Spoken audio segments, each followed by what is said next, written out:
Ano ba naman 'tong si Robin Padilla? Nagkakalat ng kapalpakan at katangahan. Eh, ngayon mayroon na namang bagong statement mga kabunyog. Mayroon na naman, kalalabas lang, mainit-init pa na katangahan. Talagang ayaw paawat, eh, mga kabunyog.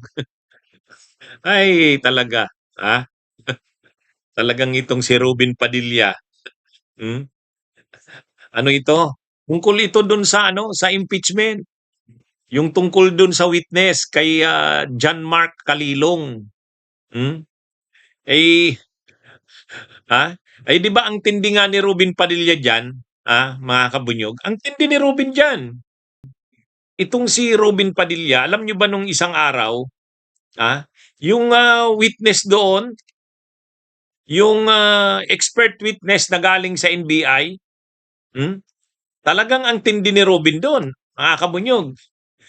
Hinihingan niya ng credentials. Hinihingan niya ng credentials yung ano ng NBI, itong si John Mark Calilong. Ito, ha? Matindi, matindi itong si Robin. Siya pa yung may ganang humingi ng credentials, ha? Ha?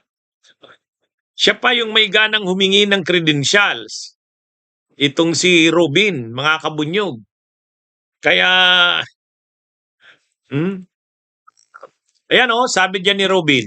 Sabi ni Robin diyan mga kabunyog, sabi ni Robin. Nais ko lamang po sanang hingin ang credentials ng ating saksi. Lahat ng kanyang certification upang mapatunayan po natin lahat.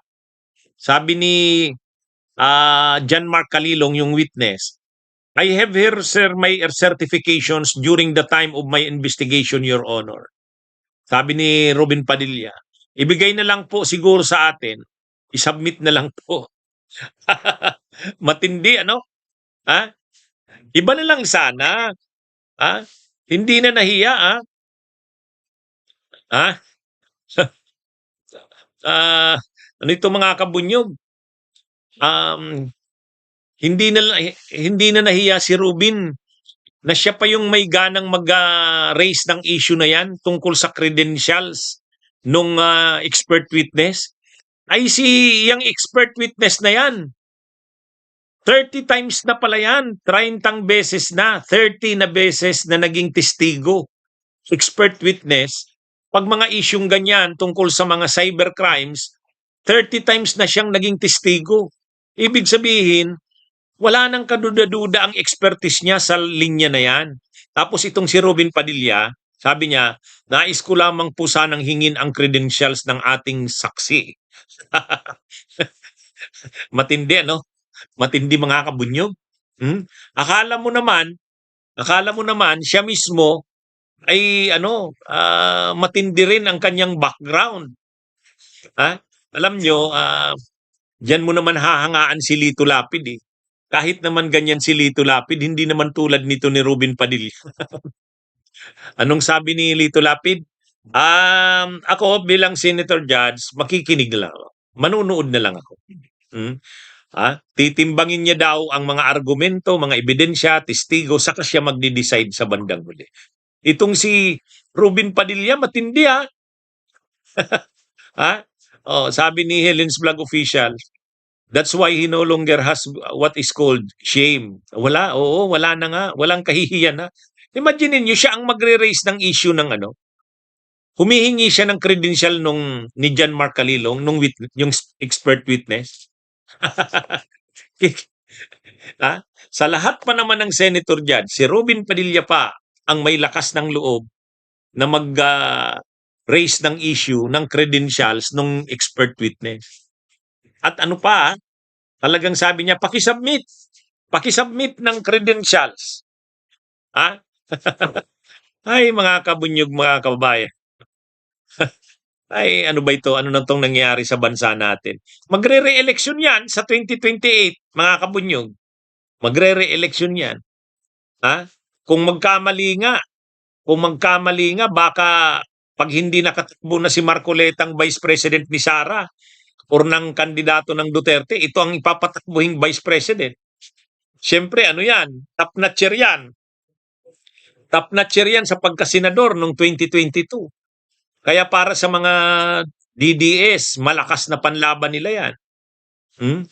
Ano yan, mga kabunyog? Huwag tayong magtaka kung pagdating ng panahon, baka Vice President ang ano yan. Ay yung kapatid niyan, si Binibining ng Hari, yung dating Rustom Padilla, ginugrum yatang tatakbong senador eh. Kung hindi makatakbo kung tatakbong Vice President si Rubin, si Binibining Gandang Hari ang tatakbong senador. Mayroong mga ganong pinofloat na matindi, mga kabunyog. Ano na bang nangyayari sa bansa natin kapag ganyan? Ha? Lito M.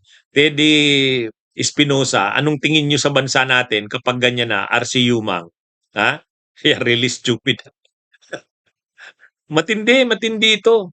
Mabuti mabait itong testigo eh. Hindi man lang nag-react, hindi man lang natawa. Hindi. Ano siya, sabi niya, opo sir. O, isasubmit niya daw yung kanyang credentials. O, sabi ni John Allen Sobrino, I hope not. Hindi. Masipag ngayon si Robin. Imagine niyo may isang graduation sa isang criminology school sa Cavite, hindi nakarating si Robin. Ang pumunta doon si Mariel Rodriguez Padilla, yung asawa niya. Ha? Talagang grabe ang ginagawa nila Robin ngayon kasi magre-re-election. Magre-re-election sa 2028. Na-elect kasi yan si Robin 2022. Kaya 2028 tapos na ang term niya. Pero pwede pa siyang mag-re-elect kasi first term niya pa lang yan eh. O yan, kaya lang nagdadasal si Helen's Vlog Official. Sana pakinggan ang dasal mo, Kabunyog Helen's Vlog Official. Sabi niya, please Lord. Oo, dagdagan na rin. Dagdagan na rin. Ha? Kasi, sana, ay grabe. Grabe ito mga kabunyog, mga kababayan. Siya pa yung nag-raise ng issue at siya pa yung may ganang humingi ng credentials ng witness. Matindi, ano? Pero ano yan, pinagmamalaki yan ng mga DDS, bilib na bilib. Isa ito si Robin Padilla, sa balibaliktarin mo man, kahit pa napakarami ng ebidensya laban kay Sara, hindi talaga ito magkukunbik kay Sara. Di ba sinabi naman niya na yan? Sabi niya, balibaliktarin niyo man ako, sunugin niyo man ako, ang amoy ko, Duterte. Galing sa kanya yan. Kay Robin Padilla, mga kabunyog, mga kababayan. Ngayon, ano ba itong bago? Itong title natin kasi may bago na namang pahayag si Padilla.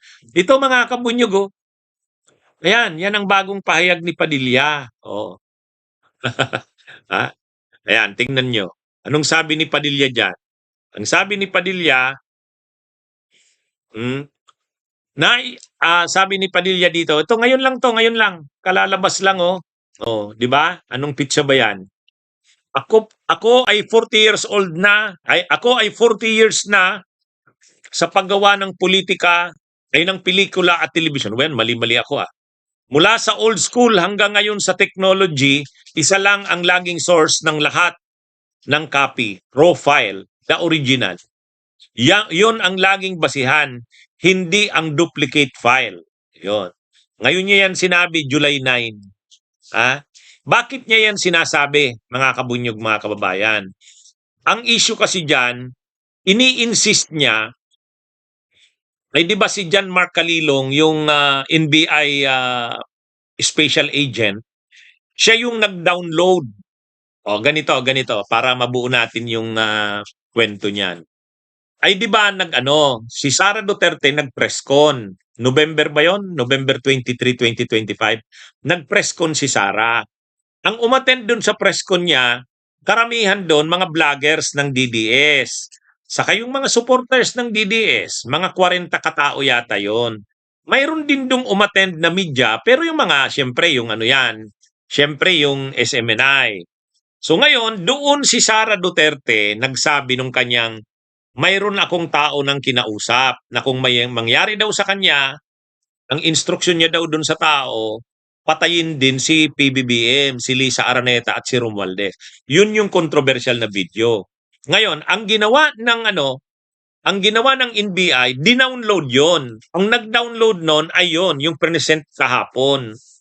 Hindi lang kahapon, nung July 7 pa, si John Mark Calilong. Siya yung nag-download sa kanyang, gamit yung kanyang OBS. Dinownload niya yon, tapos pina-authenticate niya yon. Pinaano niya yun sa Meta. Kumbaga, alam niya yung process ng authentication. Linya niya yun eh. So, kaya present siya ng prosecution para patunayan na mayroon ngang video si Sara at yung video na yon ay authenticated. Ngayon, ang issue ni Robin Padilla, dapat daw yung original ang pinipresent. Kung sino daw yung nag-download ng original, o nag-record ng original, yun daw dapat. Kaya ang tanong niya doon sa witness, kay John Mark Calilong, nakausap niyo po ba mismo yung tao? Mayroon po ba siyang affidavit? Live ito, Kabunyog Ruben Gorospe. Ang sabi nung witness ni John Mark Calilong, ako po mismo ang nag-record. Sabi niya, hindi, yung original, yung nag-record ng original. Ako nga po mismo ang nag-download. Sabi niya. O ngayon, mga kabunyog, ayaw pa rin paawat ni Robin. 40 years na daw siya sa paggawa ng pelikula at telebisyon. Mula daw sa old school hanggang sa ngayon na technology, isa lang ang laging source ng lahat ng copy, yung raw file. Yan yun daw, yung raw file na yun, yan daw yung original. At yan lagi yung basihan. Yung hindi daw yung duplicate file. Sa case, ang sinasabi kasi ni Robin ganito, mayroon kang in-upload. Kung mayroon kang in-upload, pwede yun. Ibig sabihin, ni-record mo na muna, tapos in-upload mo. Kung mayroon akong mga ganyan na video, nire-record ko, tapos ina-upload ng staff ko. Ang YouTube, mayroong ganong feature, yung Premiere. Ini-schedule yun. Hindi live yun. Pero yun kasing ginawa nila Sara noon, live yun eh. Naka-livestream yun. Yung press con niya na yun, naka-livestream. Ha? Yan. Ang tanong sa atin ni Jerry Garcia. Attorney, does your live stream have an original copy? Itong live stream ko ngayon, pagkatapos natin, nasa internet na yan. So, sino mang mag-download niyan, original yan. Sino man ang mag-download yan, original yan. Di ba mga kabunyog, mga kababayan? Ano yan eh, naka-livestream tayo ngayon, live ito. Hindi ko naman to in-upload, hindi ko rin to recorded. Ito, ginigreet ko nga yung mga viewers natin, si John Skikoy, si Cyril, si Joaquim de Guzman.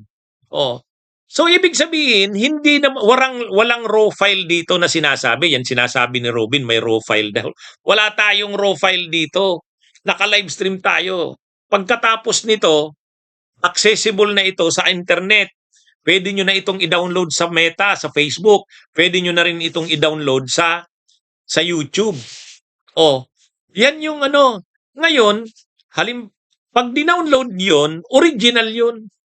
Kaya lang, para mapakita na hindi doctored, hindi spliced, kung ano talaga yung video, yun talaga yung dinownload, walang pinutol, kailangan i-authenticate.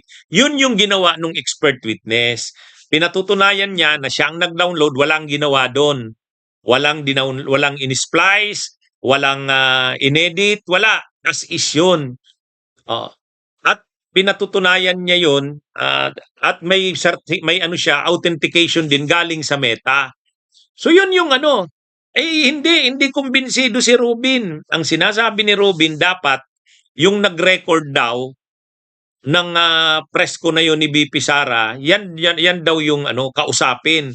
Doon daw dapat kumuha ng kopya. Yan daw yung original. Bunyog, halikan na kasama ka.